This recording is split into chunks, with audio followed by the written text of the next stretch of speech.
Hey everyone, Fulthany Stretch Tano here, the internet's busiest music nerd, and it's time for a review of the new self-titled Preoccupations record. This is the latest full-length album from Canadian band Preoccupations, fresh off of a name change. Wasn't too long ago that they dropped a record under the name Viet Cong, which the band was known as until some people got triggered.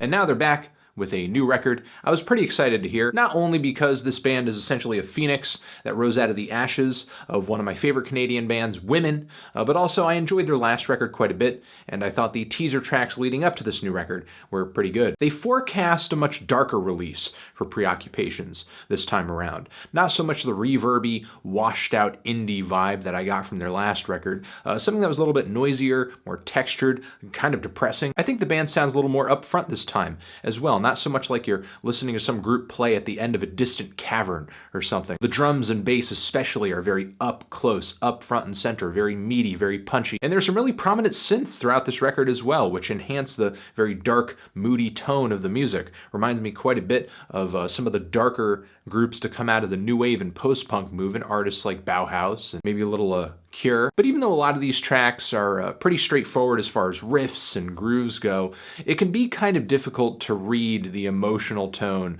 of this album. It's kind of unsettling, or just like purposefully obscure, the emotional intentions of the music, that is. A lot of the time, Preoccupations come off colder than a cadaver on this thing, which is a quality I have enjoyed about this band since the days of Women, but Preoccupations sort of bring that same vibe, but they played a little more aggressive on this record with the guitars, the bass, and drums. The tight grooves and bright guitar melodies on the song Stimulation make for one of the catchiest moments on the entire record, and the driving bass and glistening synth leads on the song Degraded are pretty sticky too. The band isn't afraid to go despondent on this record either though, like on the song Forbidden, which is one of the shorter cuts on the record. Strangely enough, it just kind of fades out just as it seems like the drums and bass are starting to bring the song somewhere. But still, this track features some of the most off-putting and surreal lyrics on the entire record, and some very dreary melodies to enhance those lyrics too. Also, the very textured drone at the end of the song Memory is as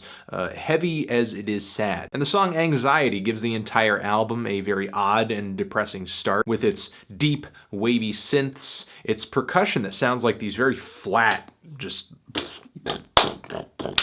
aggressive thuds. The song does deliver a very pretty synth lead on the hook though that kind of sweetens the deal and makes the song almost digestible. And a little bit of Joy Division influence resurfaces in the band's music once again on the song Monotony, namely with the lead guitars and the lead synth melodies on the track just feel like really pulled out of the New Order Joy Division playbook. But the band seems to channel this influence in a very tasteful way and kind of make it their own. And I would say that's the case for all of Preoccupations' influences generally, though many of them do seem to be coming from the post-punk era, with a touch of noise rock and some indie mixed in there too, like more dramatic acts such as Wolf Parade seem to be a massive influence.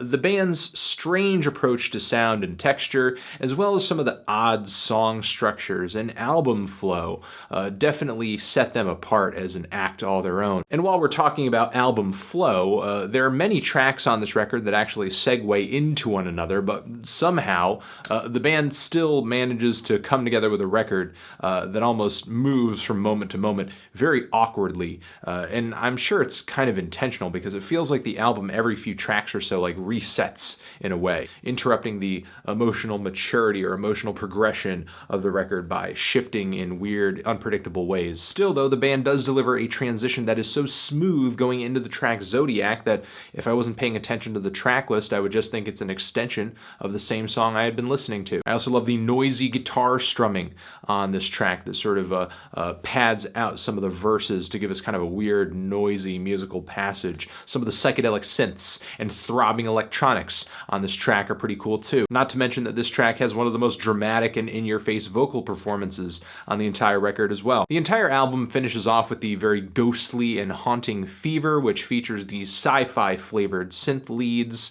It's strange, man. Like, either the band is kind of delivering a strange groove that I wasn't expecting on the next track, or a different vocal delivery, or it seems like the guitars or the synths are taking on a different tone entirely. Sometimes it's kind of noisy and abstract and experimental, sometimes it's kind of punky, sometimes it's kind of indie, and then I get something that sounds like it's straight out of like an 80s spaceship movie soundtrack. And even though, again, the flow of the record is really weird and doesn't make all that much sense sometimes, especially as the band is delivering an 11-minute track out of nowhere, 2 1-minute tracks out of nowhere, I still actually came away from this record pretty entertained and very impressed by what each track was delivering individually, at least. And I remember feeling slightly the same way about the band's last record. It almost felt unfinished in a way, and I feel like I'm almost left with a cliffhanger this time around as well. But in the case of this latest album over here, it feels like it adds to the perfectly weird and unsettling character of the record so much. I'm not really seeing the massive wave of hype that I've been seeing some people throw